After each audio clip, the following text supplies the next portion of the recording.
happy to be back in class. Excited for the last week of finances. Yeah? No, not really. Everyone's actually not one person's listening to me here in Wollongong. These are all ignoring me completely. No one's interested in me at all right now. These are all just chipping away at other stuff. Anyway, all right. I actually had some 4 or 5 students. I think I was helping over the weekend. There's a few things with the cash book, a couple of variables, and there's 2 typos. If you do go to, I'm going to bring it up in a moment. If you do go to your bank statement, that sort of verifies where the money's going to go. But anyway, there's definitely 2 typos. I'll go through that in a moment. So thanks for that, picking it up. And also, quite a lot of people doubled up on their opening balance in the bank rec, I think it was. I'll talk about it in a moment. But it was actually worked out good because you're just sort of watching and seeing where the money's going. So I think I'm finding it a pretty good activity, and everyone's having a good crack at it. So give yourselves a pat on the back. Okay. Before we do, I open that up. I'm just going to write something down. Can you see up on the screen the checklist? All right, I'm going to do it again. So in the last, what's this? This is our 3rd week. So this is week 6 or 7? Week 6, I think it is.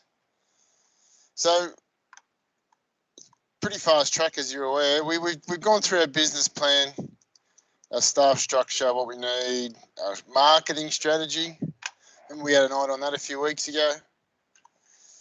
Specialist services, our taxes and insurances, any other services that could assist. We've done our startup costing sheet. We actually did that on Thursday, negotiate credit policies and include contingencies for debtors in default. It sounds really complicated, but it was just sort of, it wasn't that hard, was it? We spoke about that on Thursday. Was everyone okay with that? On maybe writing up one of their own credit policies? Jess is excited, that's good. And then we have actually spent most of last week doing the cash book and reconciling it. So part 3 and 4, we've done 2 exercises, you completed that, and then hopefully over the weekend, if you're up to date with the assessments,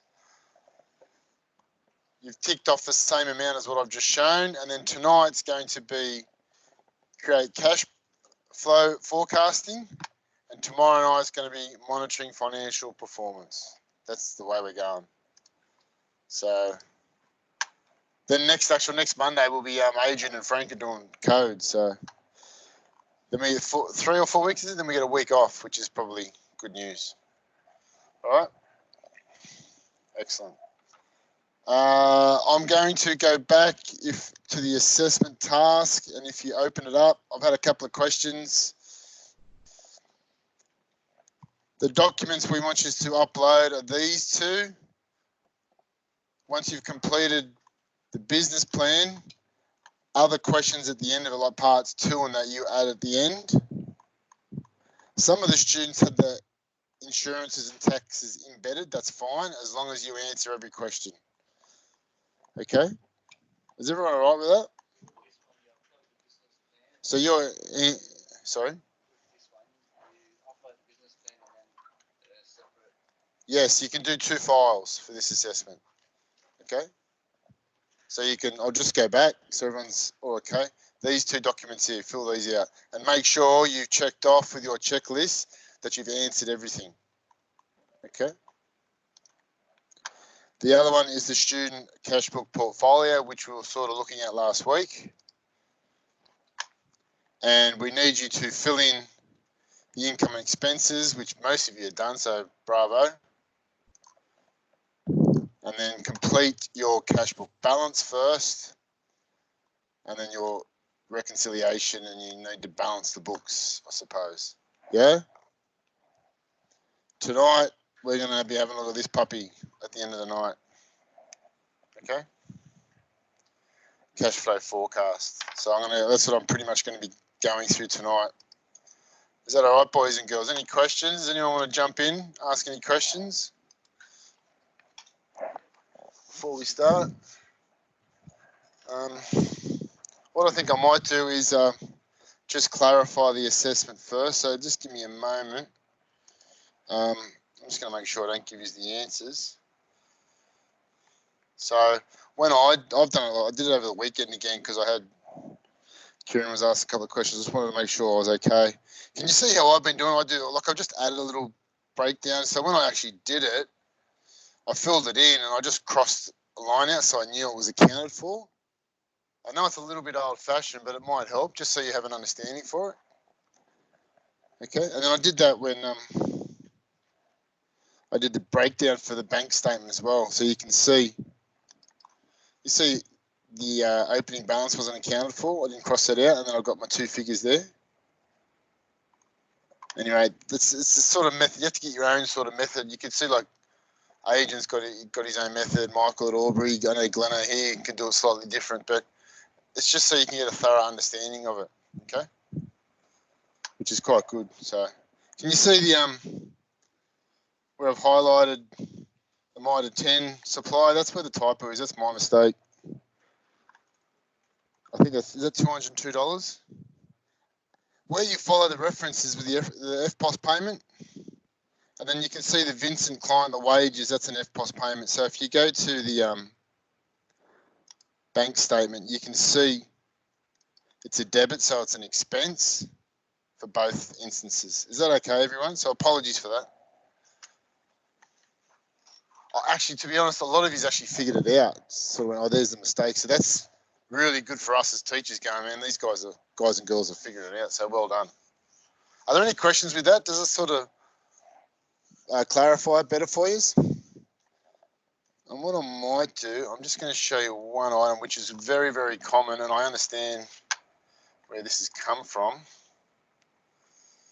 I'm just going to, hold on, just bear with me. I'm just going to delete the answers except for one.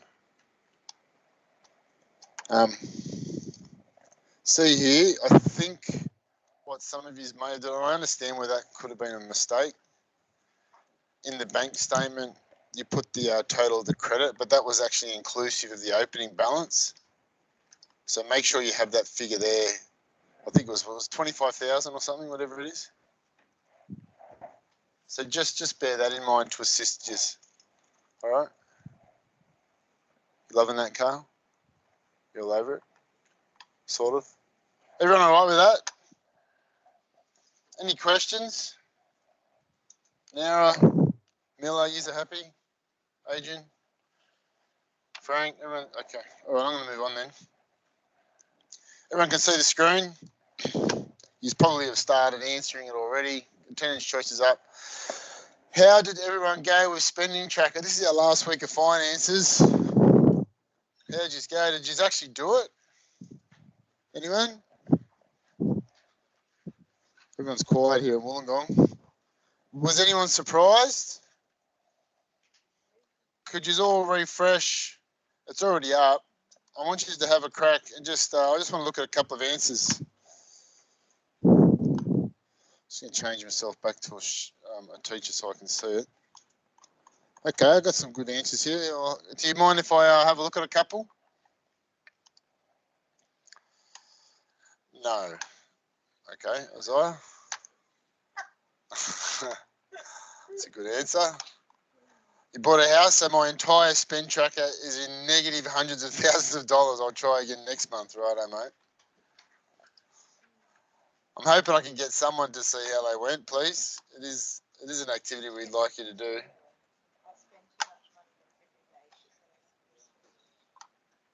Not using it?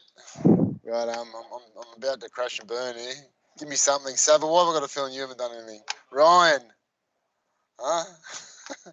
I've been using a budgeting app now for about 4 weeks. Ryan, mate, can someone give Ryan a golden star in the chat box? And after seeing how much I was spending on beer and takeaway food in the first week, I was able to cut down on those costs and came in under budget for the next 3 weeks. Ryan, mate, I'm very happy. Can someone in the chat box give him Alex, thank you, mate. Thanks, bud. That's great. Someone give him a golden star. That's excellent. Anyone else? Before I crash and burn again, anyone else put something up where we can have a look at? Tell us in the chat box or jump in. Lachlan, I bet you did it. Now. You have a lot of incomings and outgoings compared to usual because of the job I'm doing at the moment, so my track spending is irrelevant until I complete the project. Right. I sort of meant, well, I meant more your personal money spent. Has anyone got a good one? Dylan at Wagga? Didn't go too bad. Stayed out of budget. Okay, that's good. Kale, did you do one? No? Yeah, I did one. You did you? Okay. Didn't really change due to I already checked my spending. Okay, that's good.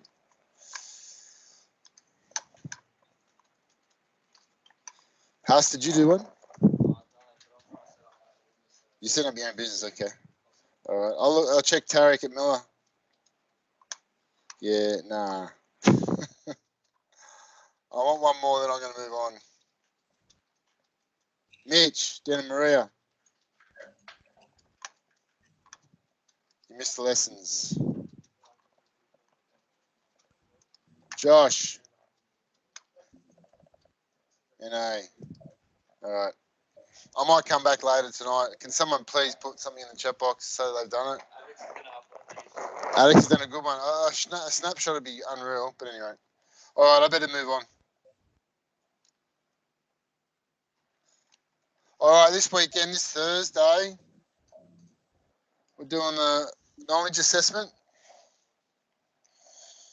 Let me just go back to the student. One tick, please.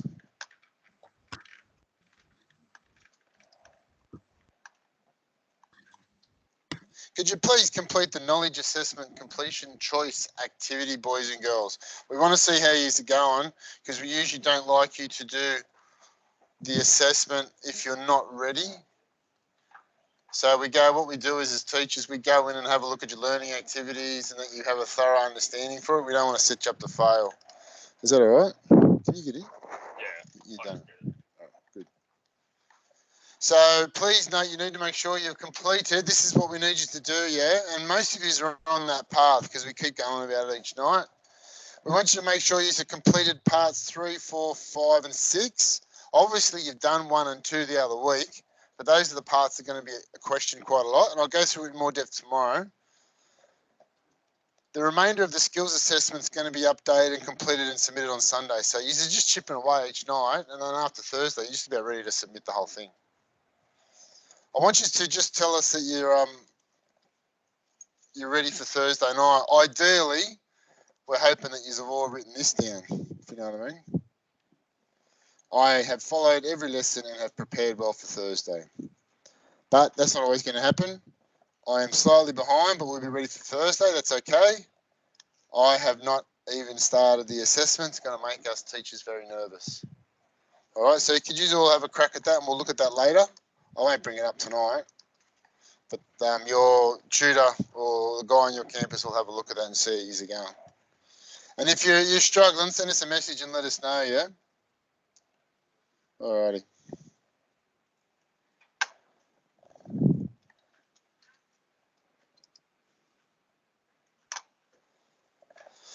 Cash flow is the total amount of money being transferred in and out of the business. Those online are just wandering around. We spoke about that the other week. So can someone in the chat box tell me what a cash flow forecast is? What is a cash flow forecast? Joel and Nina, try and jump in, guys, and follow this with us, yeah? Because I could show you after, actually, if you just start. Can someone tell me what a cash flow forecast is? In the chat box, maybe. Anyone? What is a cash flow forecast?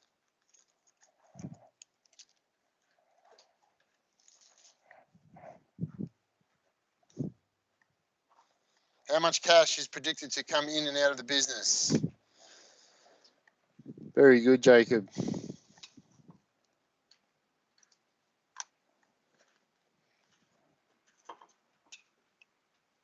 Cash flow forecast is an estimate of the amount of money you expect to flow in and out of your business and includes all your projected incomes and expenses. It's usually covered over the next 12 months However, it can also cover a short-term period such as a week or month. There's not a heap of activities tonight. It's actually pretty good. You're just going to be focusing on your assessment. You know, it's just a cash flow forecast. It's something you might never do again, but this is a really good activity part of the assessment, so you understand. You may need to use it, or may need to get your bookkeeper or accountant to actually do a cash flow forecast for lending, for example. Okay.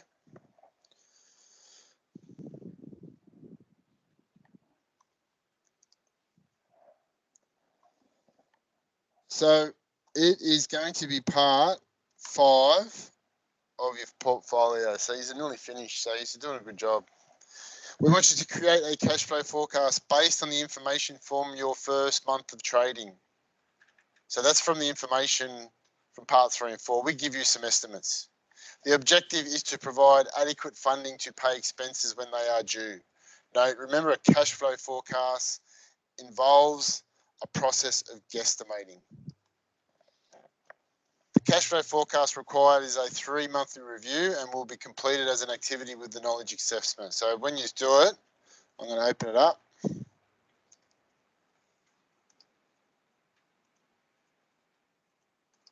Sorry, I'm going to open the one. You can see we've sort of written in the box the notes for each month of what you're going to be filling out. For example, Mr. and Mrs. Smith, the client, our projection was they were going to be complete at the end of December with the outstanding amount of $9,000. Now, I'm going to bring this up and just do a couple of little examples to get started so you can progress on tonight. But first, I'm going to go through having a bit more understanding of cash flow. And that's when I like to get up a little video.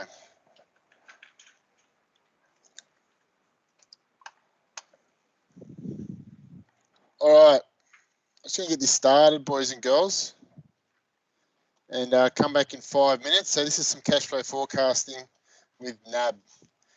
Adrian, can you give us a thumb? I'm just going to turn the audio off. Give us a thumbs up when you can hear it.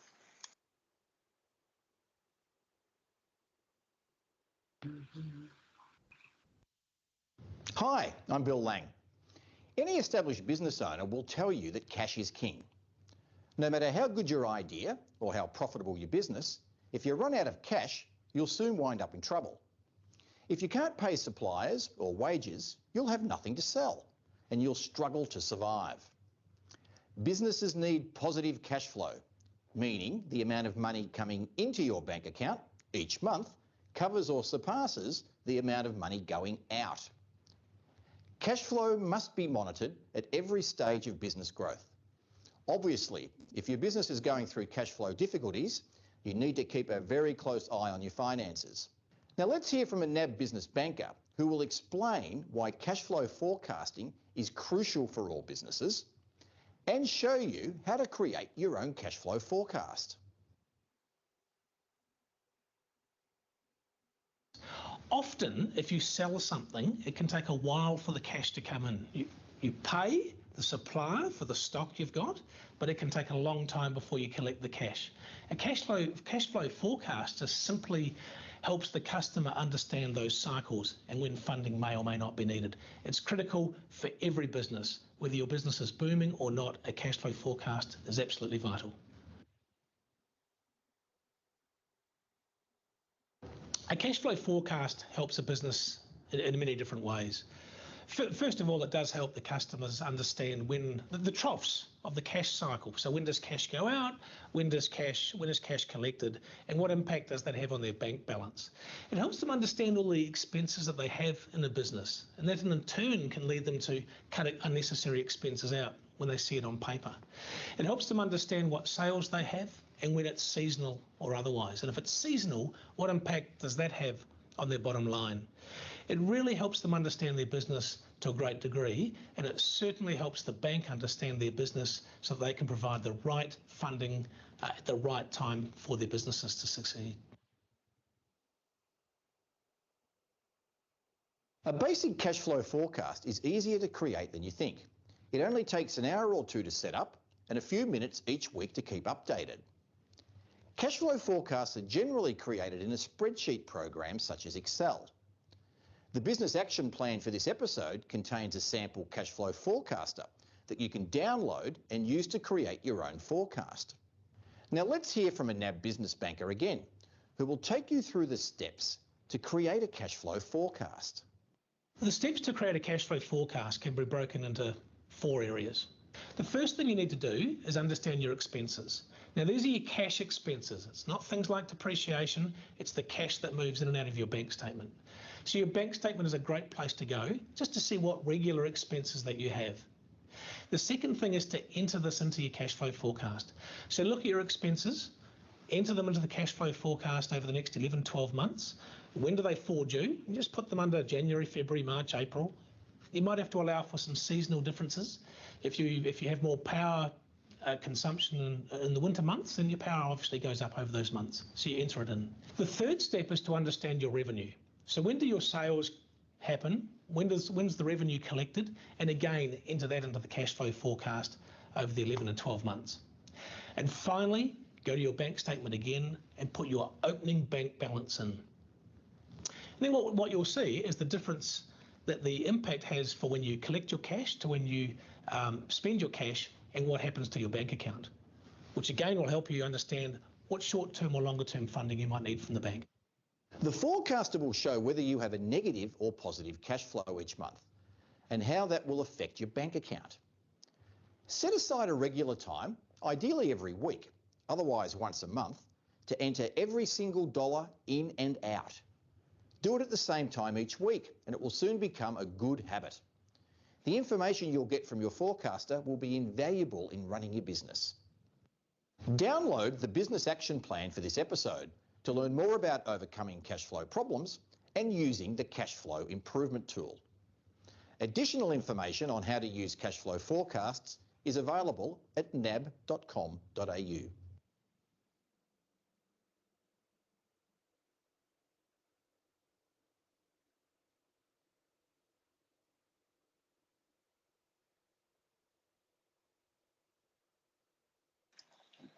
Right, that sort of puts it in a bit of a nutshell, especially those guys at NAB, so they know it in depth. You're probably not really going to do it much yourselves as a builder, but you're going to be getting your bookkeeper or accountant to do it, as I said before. Maybe if you need some lending, or maybe if you just want to see how the business is going, you know what I mean? All right, I'm going to get a nice little PowerPoint. Just want to put up here, just give me one tick.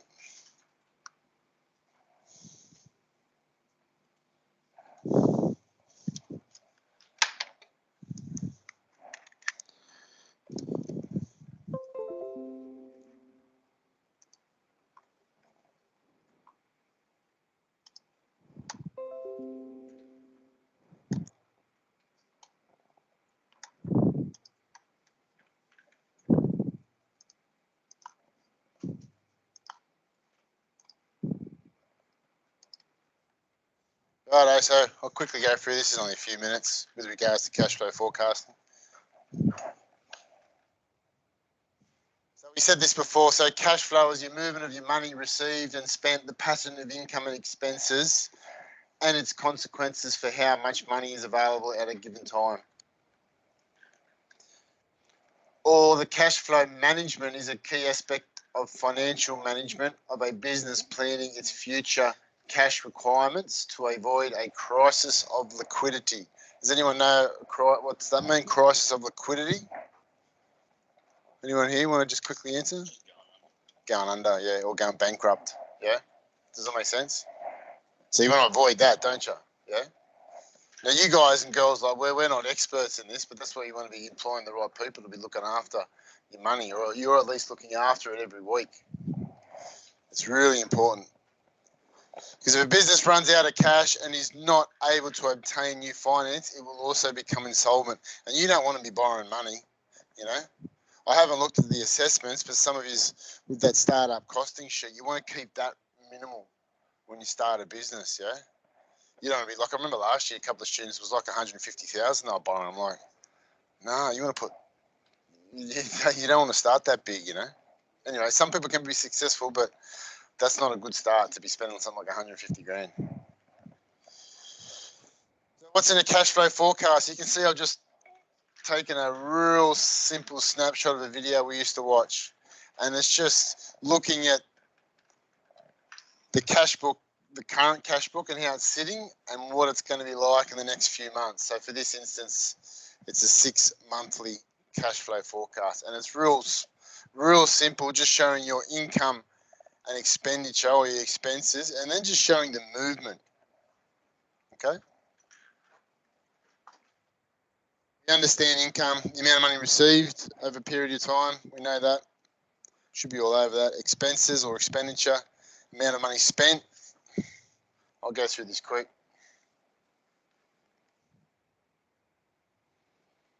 And preparing the following cash flow forecast for the month of November using the following information. So, can you build constructions? Fencing, I'll just go back.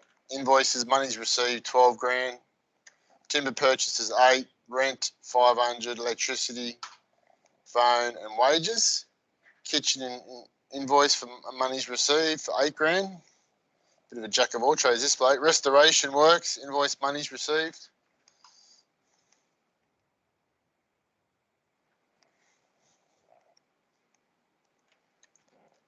And you can see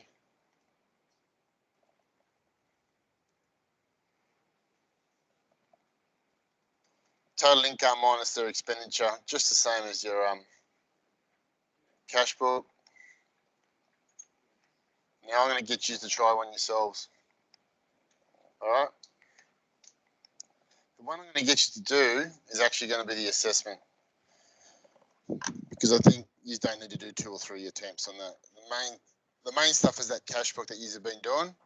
So I want you to start chipping away at that cash flow forecast tonight. So that's what you can do tonight. It's like one of the main activities. I've got a couple of videos that I'm still going to show.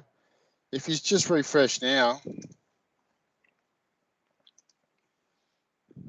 you can sort of figure out your cash flow forecast if you've got your contract signed. Now, this is just the link from the Fair Trading website. So this is New South Wales home building contract for over 20 grand. I'm just going to scroll down to the progress payment section. Clause 12, page 13. And you can see, I'll just read it out briefly, the important parts. The owner's got to pay the contract price by progress payments within 5 business days of the completion of the stages. And you can see at the bottom there, it's got 10 stages. No, there does not need to be 10 stages, but this is where you fill it in. For example, and we do this in a, oh, it's not working. Sorry. Deposit. What are we going to have? Slab.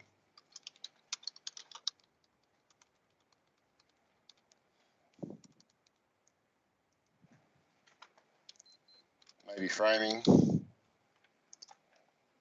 Lock up. Okay, something similar to that.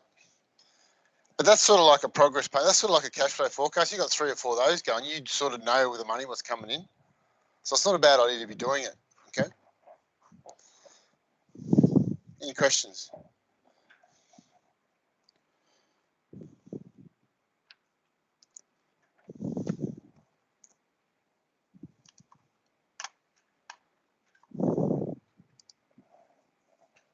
All right. It's not the most exciting video, but I've got 2 videos. We've got plenty of time. But I'm just going to put this one on. I think it's the right one. Or yeah, it is. Just with regards to preparing a cash flow forecast. So bear with us. I've got a couple of videos to show. And then I'm going to get you to get on with the activities tonight. Okay.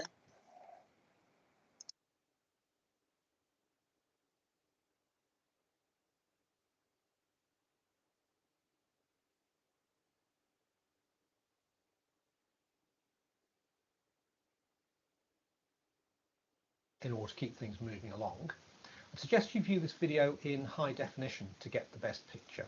To do that, just click the little gear icon at the bottom right of the screen and then choose the highest definition from the drop-down list like this. And then you can view full screen in order to get the best picture of all.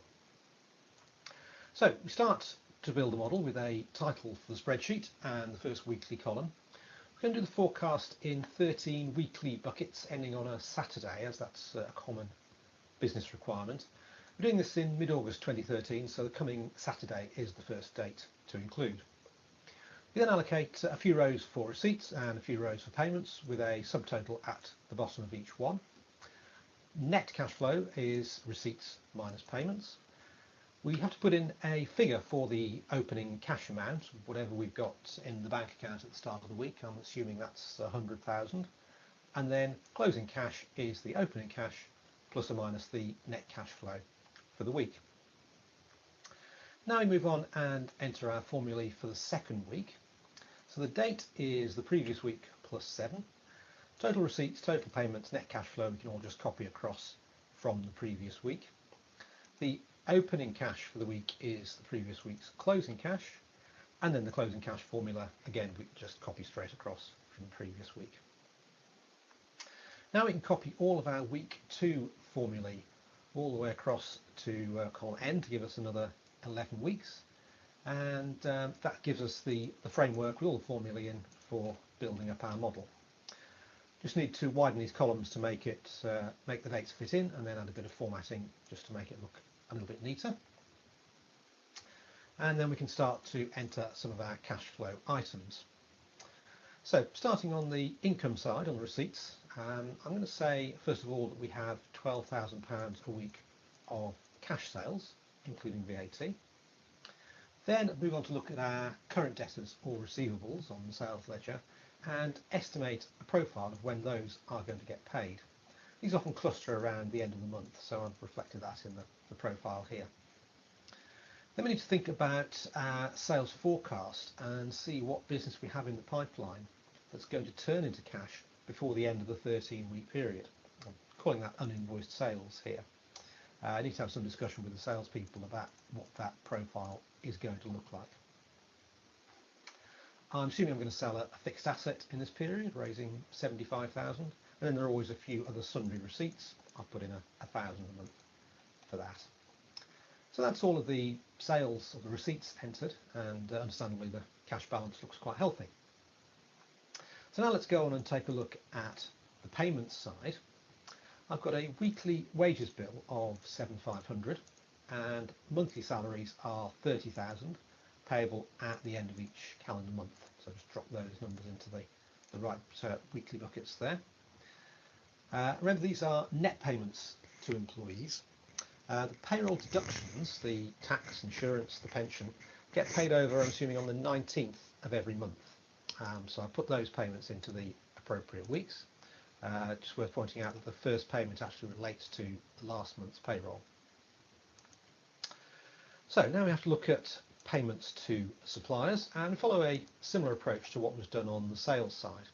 Firstly, what have we got on our purchase ledger, our accounts payable, that is going to fall due over the period, and put in a profile for when that's going to be paid. I'm assuming here we do a monthly pay run at the end of the month with small amounts going out in between. Then again, we have to make an estimate of what's not on the ledger, which is going to be paid within the 13-week period. And again, come up with a weekly profile of where that's going to fall. Then need to add in direct debits, where suppliers or creditors are taking money directly out of our bank account without initiating it.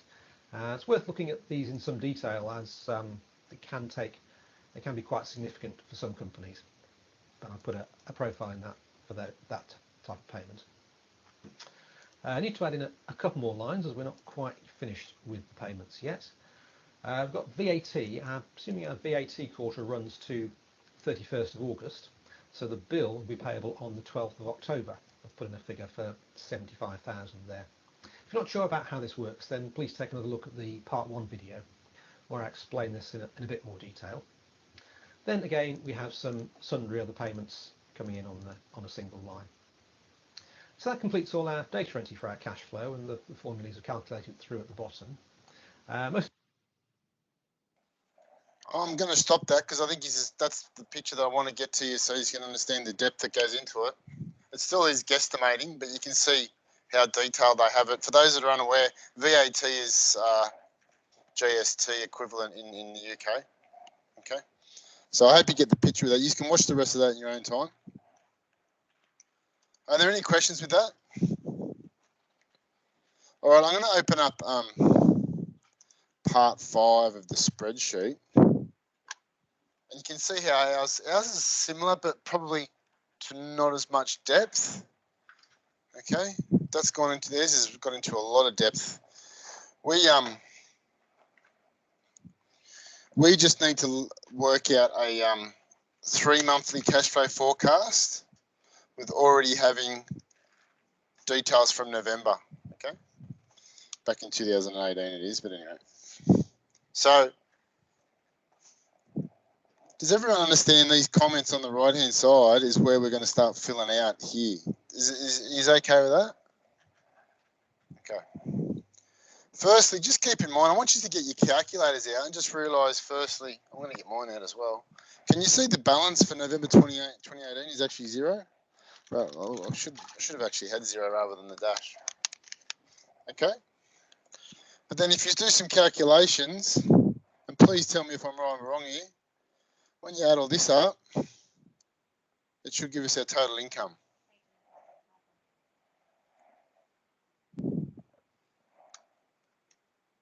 Huh? You sure? I'm looking on the screen. That should be 29. Yeah. Can you please check that, make sure that's right? Yeah, I'm pretty sure it is. And then the balance is going to be the same, obviously, because the balance is 0. All right. Our expenses for November total should work out that figure. And that'll give us a balance of 18,514.95. That figure there is closing balance for that month, and it gets brought forward over to here. Is that okay?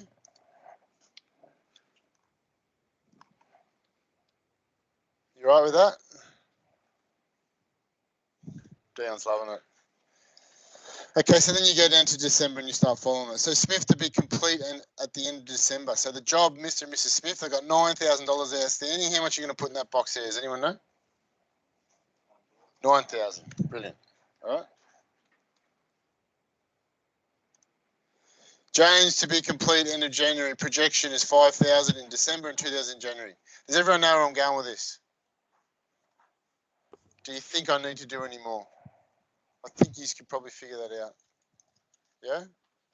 Just remember to do your projections from end of the month balance, move it over to the start of the month, if that makes sense.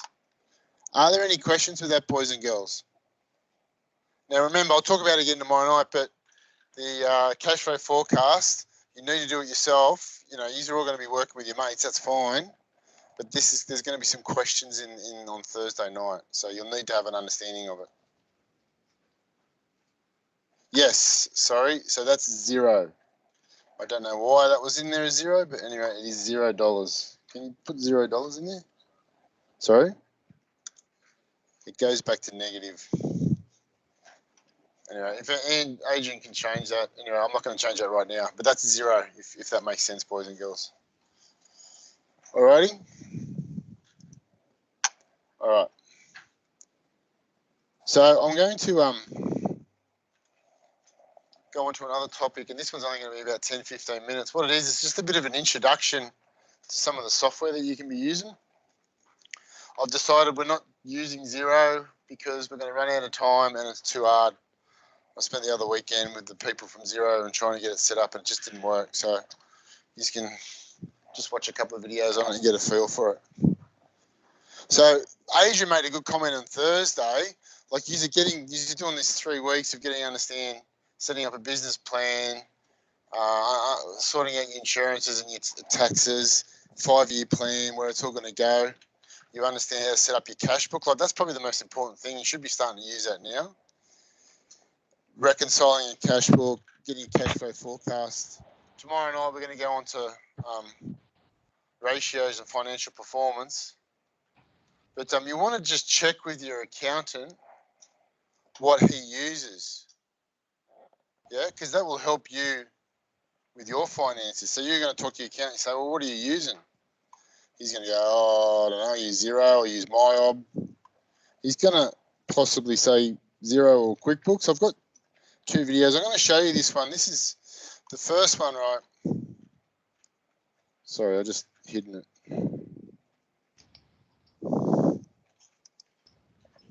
The first one, it goes for 12 minutes, I think.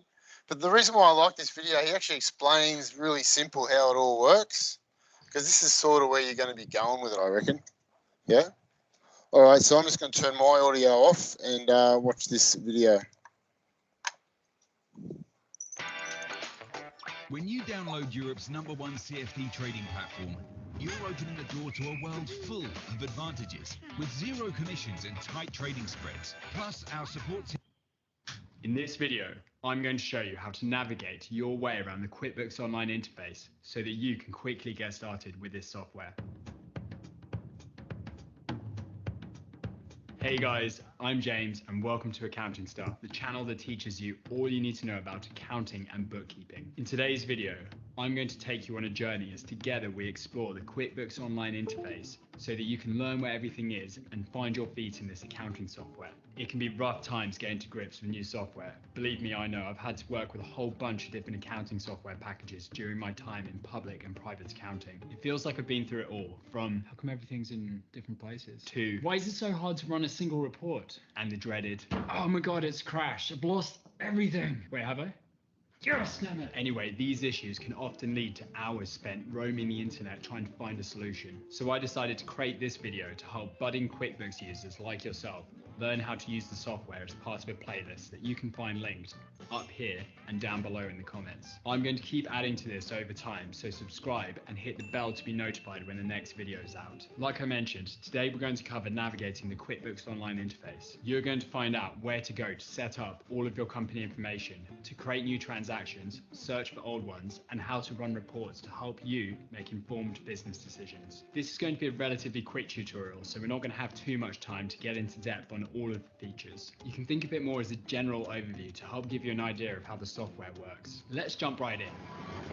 First off, I want to make sure that we're all on the same page. If you're already set up with QuickBooks Online, then ace. But if not, no worries. It's really easy to set up an account. And if you use my link down in the description, then you'll get yourself a free 30-day trial. There are 3 choices to pick from: Simple Start, Essentials, and Plus, that offer varying levels of features. I'm not going to get into the nitty-gritty right now, but I think most people go for Essentials because it allows QuickBooks to manage your bills and payments, which can be a big time saver, something that I'll touch on later. If you'd like me to make a video reviewing each of these choices, let me know down in the comments. Pick what's right for you, trial it out using the link, and remember, QuickBooks makes it really easy to upgrade in the future if you end up needing extra features.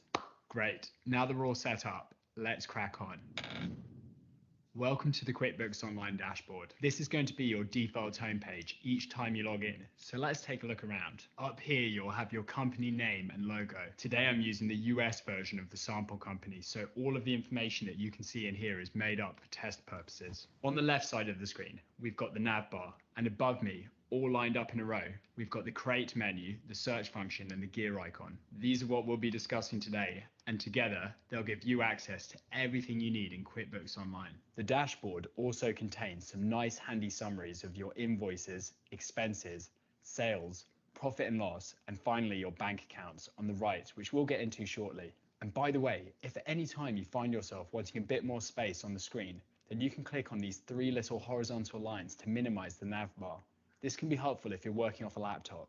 The first menu item that I'd like to show you is the gear icon. This is super important when you're getting started because it's here that you'll need to set up your company account and settings, which will affect your QuickBooks Online experience. From the gear menu, you can also manage your users, which basically means who can access your QuickBooks account. The user limits change depending on which package you're using. This can be really handy to share some of your workload. Over here, you can also access your chart of accounts, which is basically the list of all of the accounts in your Coronavirus has a dramatic impact on global finance. Markets are volatile and trading on general ledger. These vary a lot from business to business, so it might be worth your while getting an accountant or QuickBooks Online Pro Advisor to help you tailor these for your purposes. I can't emphasize it enough that getting these right from the start will save you so much time and headaches down the road. The gear menu is also where you can access your bank reconciliation, which I'd recommend you do at least once a month. This is where you reconcile the transactions between QuickBooks Online and your bank account to make sure that the information contained in here is accurate and up to date. I've made a video explaining the theory behind bank recs that you can find up in the corner, and I'll link to it below as well. If we click through to Account and Settings, this is where you can change your company name and logo. Bear in mind that these will be displayed on your invoices that your customers are going to see. Below that, you can update your employer identification number if you're running a corporation, or your social security number if you're a sole proprietor. These are used when filing your taxes, so again, care is required when filling out this information. Beneath this, you can change your company type. So whether you're a sole proprietor, a partnership, or a corporation, there is a tax form just for you. Select an option and enter your industry, hit save, and down we go. Here is where you can enter all of your business contact information, your email, phone number, website, and address. QuickBooks Online lets you put in more than one if you've got a separate email or address that you want your customers to see. Again, it's crucial to fill this out correctly because these contact details are going to show up on your invoices, so your customers will use them to contact you. If we exit out and head back to the dashboard, then we can take a look at the Create menu next. The Create menu is where you go to create new transactions. In QuickBooks Online, there are many types to choose from, and to help us narrow them down, Intuit has split them out into 4 categories based on who the transactions are with. We've got the people we're selling to, our customers, the people we're buying from, our vendors, employees for payroll, and other. I'll run you through some of the most common transactions that are worth knowing about. Number 1 on everyone's list should be invoices. We all want to get paid for the work we've done, so this is your go-to place for billing clients. We click through to access the Create New Invoice form, or alternatively, if you like using shortcuts, hit Control-Option-I for Macs or Control-Alt-I for PCs to get here from the dashboard. This invoice form contains all of the fields that you need to create and send invoices to your customers or clients. We won't linger here for too long because I've made a video covering invoices already that you can find linked in the top corner of the screen and down below in the description as well. A useful thing to note here is that QuickBooks Online can be set up to automatically email your invoices directly to your customers as soon as they're completed. This will help speed up your cash collection process. X out of here or hit escape to return to the dashboard, and we'll dive back into the Create menu. So we can invoice customers, but next we need to manage our own bills and expenses. These options are both found under the vendor column, and whilst they might sound similar, they're actually different. You should use expenses for transactions where you've already paid for a good or service. For instance, if you're expensing fuel that you bought from a gas station, you've filled up your tank and you've already paid for it, so it goes in here. The shortcut for this form is Control-Option-X or Control-Alt-X. It can be worth learning to use these shortcuts because they can save you so much time. I've made a video on QuickBooks Online shortcuts that I'll link to down below. Bills, on the other hand, are for situations where you've received a bill, but you haven't made the payment yet. I prefer to call them supplier invoices because you owe the supplier money, but maybe that's just me. Usually the bill or supplier invoice will give you a due date, which is when you're expected to make the payment by. Here in the form, you can fill out all of the relevant details before hitting Save and Close to enter it into the system. QuickBooks can also save you a bunch of time by allowing you to batch pay your bills and get all of those payments out in one go. Super duper handy. The moment you've all been waiting for. It's navbar time. You've updated your company account and settings using the gear icon, and you've entered some transactions in the Create menu. You can now start extracting some meaningful information out of QuickBooks Online. This is where the software really comes into its own. We already discussed the dashboard earlier, so let's head to the banking tab next. This is by far one of the best features of QuickBooks Online. Here you can add your business's bank account, and then each day QuickBooks will download all of your banking transactions and allow you to categorize these as different expense types, which will help you out when it comes to running reports. Simply pick an uncategorized transaction, select a category, and hit Add. It's that simple. Within this tab, you can also match each transaction that appears on the bank statement to the bills that you've entered using the Create menu. This is a big time saver when it comes to doing your monthly bank rec, especially since QuickBooks will suggest matches based on date and dollar value. No more wasting time trawling through spreadsheets trying to do this manually. You can also create bank rules to automatically classify transactions that happen on a regular basis to save yourself even more time. Moving swiftly on to the Sales tab. Here you'll find a list of all of your sales invoices that you've sent to your customers who you sold stuff to. We can easily see the customer names, due dates, and balance outstanding, which is how much they still owe you for each invoice. At the top of this list, we have all of the open invoices that you're still owed money for, and below that, we can see all of the closed ones that have been fully paid. QuickBooks Online highlights overdue invoices in orange to make them easy to spot.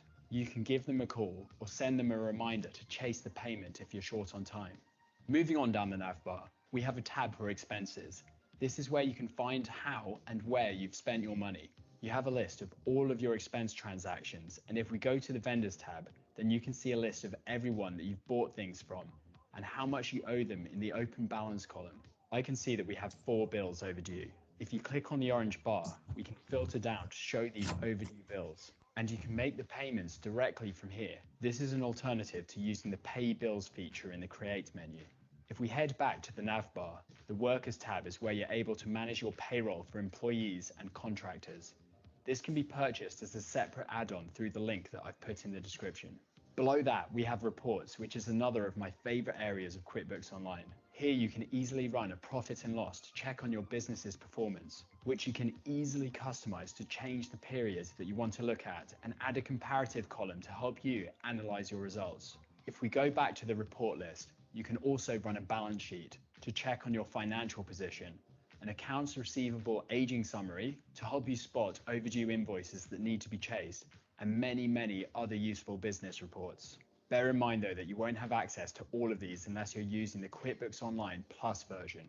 Having these reports at your fingertips is a real game changer when it comes to understanding your business and gathering evidence to help you make informed decisions. There are many more useful things going on in the nav bar, but we won't be able to get into all of them today. You can manage your sales tax within the Taxes tab. The Accounting tab is just another way to access your chart of accounts and bank rec. And in My Accountant, you can connect with your accountant, if you have one, and share important files with them. I also want to point out the search function at the top of the page. This is a great way for you to get a breakdown of all of your recent transactions that you can drill into to check and make changes if necessary. You can also search for and quickly find older ones using transaction number, date, or amount. Thanks for watching. If you found this video useful, give it a like, share it, and don't forget to subscribe for more QuickBooks Online tutorials. Righto. I was going to cut that earlier, but it was quite good. I quite like it. Like, honestly, that's where you're going to go. Don't you think? You're not going to be using a spreadsheet. Well, you possibly will start with a spreadsheet, you know what I mean? Fuck You know, if that. you're just... $30 a month, mate. Fucking hell. Shh, Nick. We can hear you, dude. Watch the language. Thanks, bud. Where was I? Yeah, if you could start off, you know, if you're going to be just you and an apprentice, you might start with a spreadsheet. But if you're going to be the builder, you want to focus on what you're good at. You know what I mean? So that's you have all these tools where you're going to be using them. You want to be talking with your accountant on what they use. You know what I mean? You'd rather not invest in zero when your accountant's been using QuickBooks. Okay. All right. I'm going to open everything up now, boys and girls. I've got a link which is Xero accounting software that I've just put up. It's another video that I'm not actually going to show. I think I've sort of hammered you enough with videos tonight, bored you to death. Watch that in your own time, okay? Now tonight, look, it's only a bit of an era of learning, but, you know, Thursday is really getting the questions with regards to the cash book, the bank reconciliation, and now the cash flow forecast. So I really want you to get your hands dirty with finishing that off. So we've got a couple of hours here tonight, and you just get stuck into that cash flow forecast. So those that have been following the lessons, once you've got all that set up, and we've got one more night tomorrow night, you're going to turn up on Thursday. You're probably going to get it done in half an hour. Do you know what I mean? Now, can I also put it to you as well, because some people sort of do their cash book slightly different. Now, if you do that in the quiz and you can show evidence of you doing it slightly different, you still balanced it, you've done it a different method, because that happened a couple of years ago. A student did a different method and his answers were completely different. But we looked at it and we followed it, and it was fine. So we just adjusted the marks. I said, mate, you're all over it. Okay, so just bear that in mind. Okay, so just going to open all these up. There's not a lot of separate activities. It's mainly this cash flow forecasting with your assessment. I've also at the bottom, I'm just opening up on the other laptop, giving you some templates just to have a look at, nothing but just to have a look at and have an understanding of the cash flow forecasting templates that the big banks can give you. And hold on.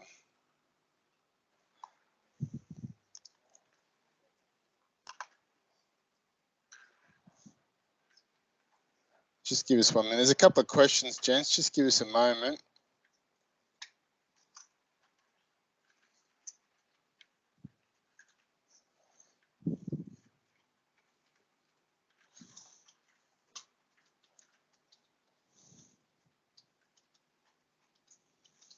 All right. Okay, there's a couple of simple activities.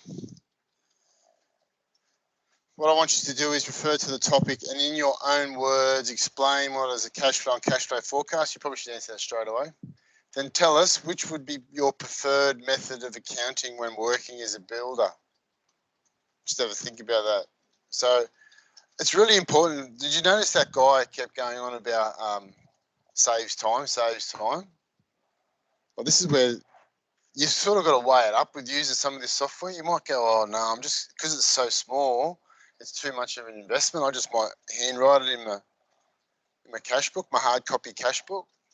Or you might start getting bigger and you're just getting bogged down with filling out invoices. So it's something you need to just consider and weigh it up every few months or 6 months, okay? Consider the size of your company.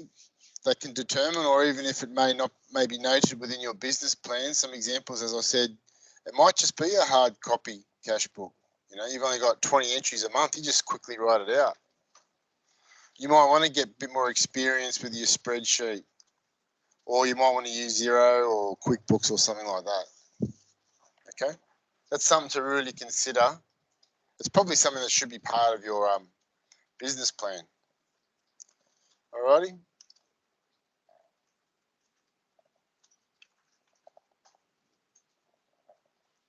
And then I'm just getting you to research online and just find a different cash flow forecast templates and just upload it there. Just do a little bit of research. It's a 5-minute exercise and just upload it there. And then after that, it's really getting stuck into your part 5 of your assignment. That's really what we're focusing on tonight. Alrighty. All right, I've just got a couple of questions. I can hear you always just getting on with it.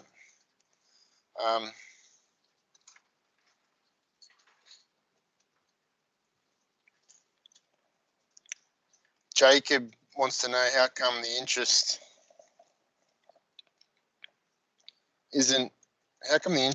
month isn't calculated in the forecast.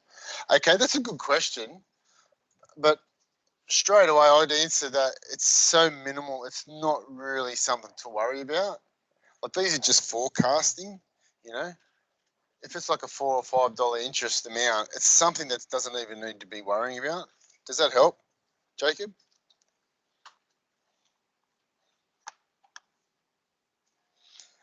Jesse, the top tips, I'd have to go back, but that'll probably be discussed about tomorrow night. If it's more to do with monitor financial performance, that's our last topic tomorrow night. We're doing GST and financial performance tomorrow night. Trent's struggling with all this. I really need a hand because I'm a bricklayer, you know. All right, Trent, just check with Paul and Pete, and could you get Pete or someone to get you to give us a ring tomorrow, and we'll just have a bit of a chat.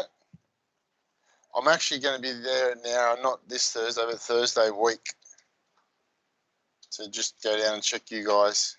But Trent, if you get a night, mate, maybe come up here. That might be better. Can you come up to Wollongong for a night? Just reading Adrian's comment, these systems almost always take more time the first time you set them up, but every other time you get... Yeah, that's a good point. So when you first start using these systems, it's you know, it goes forever, and you just go, oh man, why have I decided to use this? But then over time, you'll get better at it. But you've got to weigh it up, all right? All right, I better shut up now. Hey, Glenn, can you do the recording? And we're just going to sit tight. I'm sneaking off at about 7-ish. I've got to go get my kids. But we're just here doing all of our activities now, boys and girls.